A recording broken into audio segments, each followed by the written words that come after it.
materi ujian akhir semester saya tentang manajemen proyek.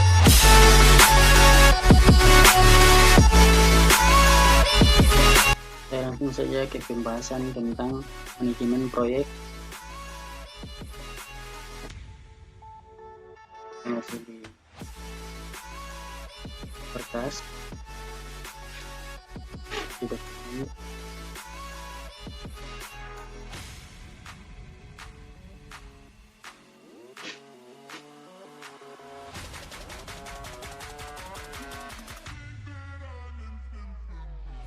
Saya langsung saja ke pembahasan manajemen proyek.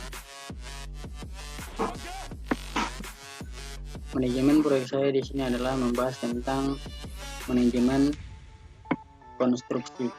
Bab 1 pendahuluan. Manajemen proyek ini menjadi suatu keseharusan, bukan lagi sekedar pilihan. Pekerjaan teruntuk akan lebih efisien dan efektif jika dikelola dalam kerangka proyek dan bukan diperlakukan sebagai pekerjaan biasa, maka diperlakukan menjadi manajemen proyek yang benar. Ini ada beberapa pembuatan proyek seperti pembuatan jalan tol Cipularang, bangunan, dan pembuatan suatu corporate plan, yaitu rencana strategis perusahaan untuk jangka 5 tahun ke depan. Saya lanjut bab 2. Di sini bab 2 saya menjelaskan tentang pengertian manajemen konstruksi. Yang pertama adalah definisi manajemen. Manajemen konstruksi adalah bagaimana sumber daya yang terlihat dalam proyek dapat diaplikasikan secara tepat.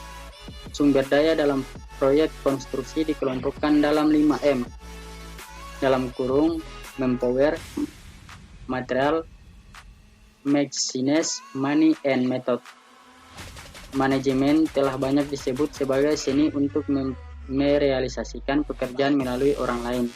Definisi ini mengandung arti bahwa para manajemen mencapai tujuan organisasi melalui pengaturan orang lain untuk melaksanakan berbagai pekerjaan yang diperlukan, atau dengan kata lain, tak melakukan pekerjaan-pekerjaan itu sendiri. Lanjut, saya ringkas saja di sini. B, unsur-unsur manajemen.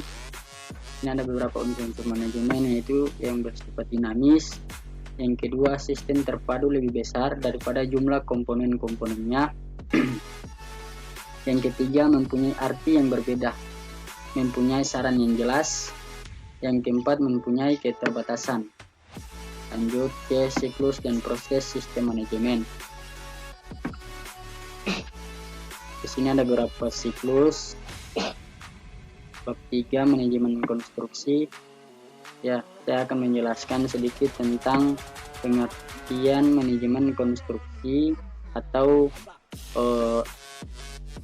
antara lain adalah seperti perencanaan dalam kurung planning, perorganisasian, organizing, pelaksanaan, actuating, dan pengawasan atau controlling. Ini yang pertama, fungsi perencanaan seperti menetapkan tujuan dan saran usaha, menyusun rencana induk jangka panjang dan pendek, menyumbangkan strategi dan prosedur operasi, dan menyiapkan perdanaan serta standar kualitas yang diharapkan. Ya, langsung lanjut. Fungsi organisasi yaitu menetapkan daftar penugasan, penyusunan lingkup kegiatan, dan lanjut. Fungsi pelaksanaan yaitu mengkoordinasikan pelaksanaan kegiatan, mendistribusikan tugas, wewenang, dan tanggung jawab, dan memberikan pengarahan, penugasan, dan motivasi. Lanjut, mengontrol atau controlling. Fungsi ini dijalankan untuk menjamin bahwa perencanaan bisa diwujudkan secara pasti. Ada banyak alat-alat analisa untuk suatu proses kontrol yang efektif. Proses kontrol pada dasarnya selalu memuat unsur perencanaan yang diterapkan, analisa dan deviasi atau penyimpangan yang terjadi, dan menentukan langkah-langkah yang perlu untuk mengoreksi.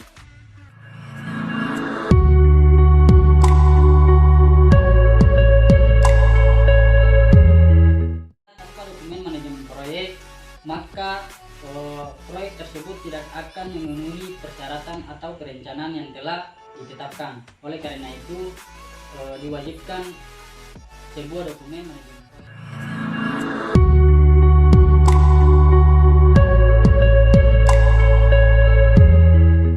Di dalam sebuah manajemen proyek harus diperlukan yang namanya manajer proyek atau seorang pemandu sebuah proyek yang gunanya untuk memantau atau mengatur berjalannya proyek tersebut.